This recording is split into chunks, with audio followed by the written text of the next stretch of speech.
கழுவி நீ குற்றம் நீங்க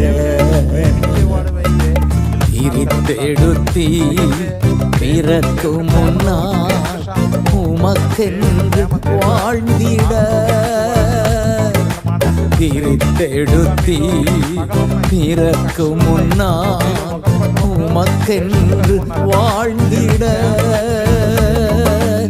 ஆராதனை உமக்கே அனுதினமும் உமக்கே ஆராதனை உமக்கே అనుదినముం ఉమకే. దేవుని ప్రేమ అంతం వరకు ప్రేమించేది. అందుకు మనం ఎంతైనా దేవుణ్ణి ఆరాధించాలి. దేవుని ప్రేమలో మనం ఎందుకు ఆరాధించాలంటే ఉదయకాలం మన మనసారా దేవుని ఆరాధించాలంటే దేవుని యొక్క ఆ గ్రేట్ లవ్ బట్టి ఆ మహాప్రేమ బట్టి మనము ఆరాధించాలి. అలాగే మన ప్రాణమును నాశనమునకు గోతి నుండి నాశనకరము గుంట నుండి జిగట ఊబి నుండి మనల్ని విడిపించిన ప్రేమ, నిన్ను ఆ యొక్క అందులోంచి నిన్ను విడిపించింది, డెలివరీ చేసింది నిన్ను. అందులోనే నువ్వు కూరిపోకోకుండా ఆ పాపంలోనే నిన్ను విడిపించింది. కాబట్టి అందుని బట్టి మనము ఆ దేవుని ప్రేమను కలిగి ఉండి మనం ఉంచాలి. అంతేకాకుండా దేవుని ప్రేమ శాశ్వతమైన ప్రేమ, విడవకని ఎడల కృప చూపుతున్నది. దానిలోని ఎవ్రీ లాస్టింగ్, అది ఎంతైనా దేవుని మనము ఆరాధించాలి.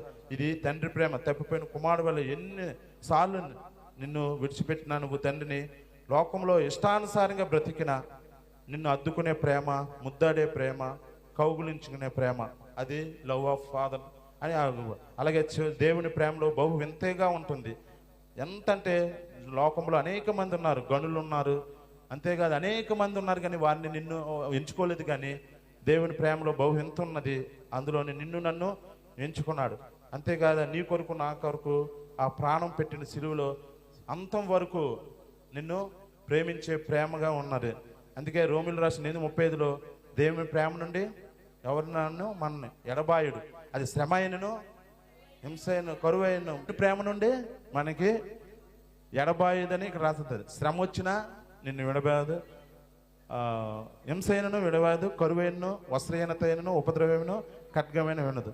సో మనము ఆ దేవుని యొక్క ప్రేమ బట్టి మనసారా ఆ దేవుని ఎవ్వరు కూడా మౌనంగా ఉండొద్దు.